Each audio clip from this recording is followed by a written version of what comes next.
Chenye kimefanyika leo kimetushangaza sana. Hii si ubinadamu, hii ni unyama.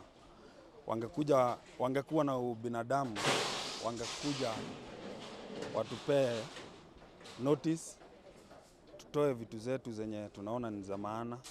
Wakipata tumepewa notice na tujafanya kitu yote, hiyo sasa wangechukua hatua ya kukuja kubomoa. Hapo mbeleni nilikuwa nimesikia kulikuwa na mvutano, na ndio maana unaona wamekuja wameweka fence. Lakini hapa kwa choo walikuja wakabakisha hivyo. Huko ilikuwa na mvutano, lakini ikifika hapa kwa choo hakukuwa na mvutano yoyote. Mimi ni mfanyikazi wa hii choo. Sasa kama venye imepomolewa hivi, mimi sina kazi na vitu mingi zimeharibikia hapa. So ningeomba kama wataweza kuturejeshea, waturejeshee. Moja yapo ikiwa ni matangi za maji, vitu zangu binafsi zenye nafanyanga hapa kazi.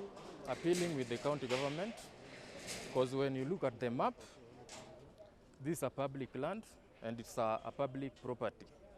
And it should be utilized by the people and the residents of Kiambu County.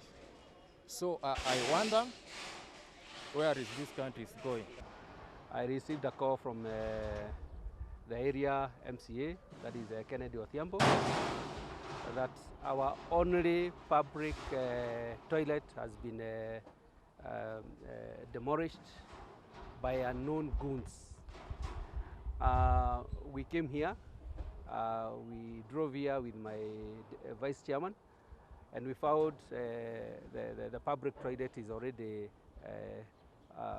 demolished, and also the office of the MCA. We call it this one as criminal because they are interfering with the public property.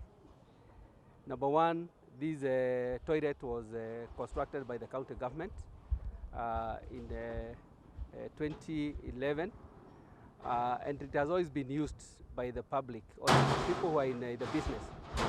Originally where it stands, this is a public car park. The residents and those who are they're doing business, and even those the matatus, this is their terminus, and this is where normally they park their vehicles. Waliuza samba 1,600, 1,680.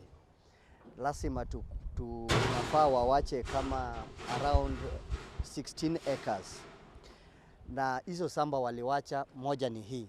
Na zote zimefanywa changing of user na wameuza. Sasa choo imebomolewa, ofisi ya MCA imebomolewa. Sasa tujui watu wote wataenda wapi. So mimi naomba serikali ya county government ya Kiambu waangalie, na kama mimi MCA wa Kahawa Sukari nimepeana 7 days. Kama tutapata solution ya choo ya Kahawa Sukari, hakuna tax yoyote Kahawa Sukari watatoa.